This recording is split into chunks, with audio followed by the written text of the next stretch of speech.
বিভু রঞ্জনের মৃত্যুর ঘটনা বাংলাদেশের সাংবাদিক সমাজকে স্তম্ভিত করেছে।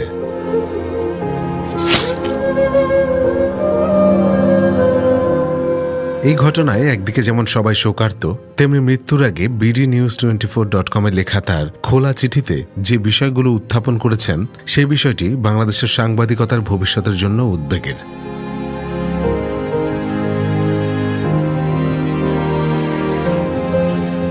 বিভু রঞ্জন সরকার ৮০-র দশকে সাড়া জাগানো কলামিস্ট।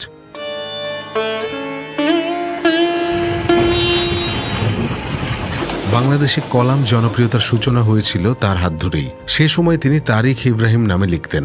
এরপর নানা চড়াই উতরাইয়ের মধ্য দিয়ে শেষ জীবনে তিনি এক ধরনের সংকটপূর্ণ সময় কাটিয়েছেন।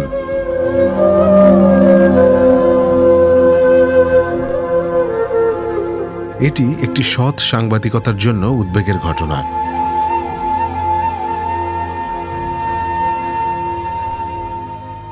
বিভু রঞ্জনের এই খোলা চিঠির মধ্যে বাংলাদেশের বর্তমানে সাংবাদিকতার ৫টি সংকট উঠে এসেছে।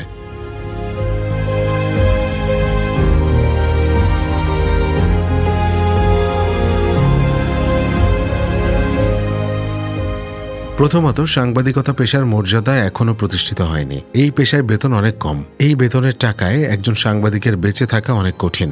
যে বিবরণের চিত্র উঠে এসেছে বিভু রঞ্জনের খোলা চিঠিতে, গত এক বছরে বেশ কিছু সংবাদপত্র বন্ধ হয়ে গেছে। দ্বিতীয়ত, সাংবাদিকতায় চাকরির অনিশ্চয়তা।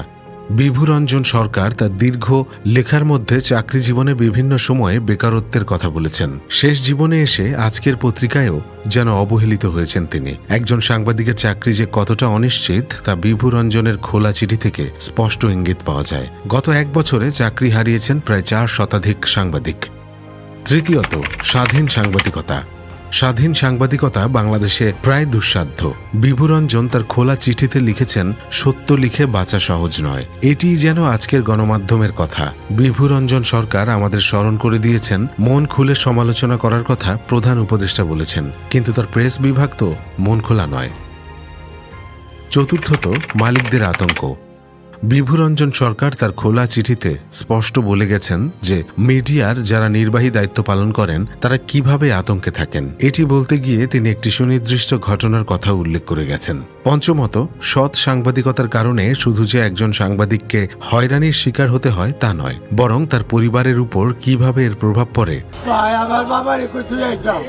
সেটিও বিভু রঞ্জন সরকার তার খোলা চিঠিতে স্পষ্ট করেছেন। গত এক বছরে সাংবাদিকদের উপর শুধু দমন নিপীড়ন হয়েছে, কিন্তু পেশাগত মান উন্নয়ন, সাংবাদিকতার মান উন্নয়নের ক্ষেত্রের কোনো উন্নয়ন নেই। সব আমলেই কিছু সাংবাদিক সুযোগ সুবিধা পাচ্ছে, বাকিরা নিপীড়িত, নিগৃহীত হচ্ছে। এই সংস্কৃতি থেকে আমাদের বেরিয়ে আসতে হবে। সৎ সাংবাদিকতা নিয়ে আসতে হবে সবার আগে।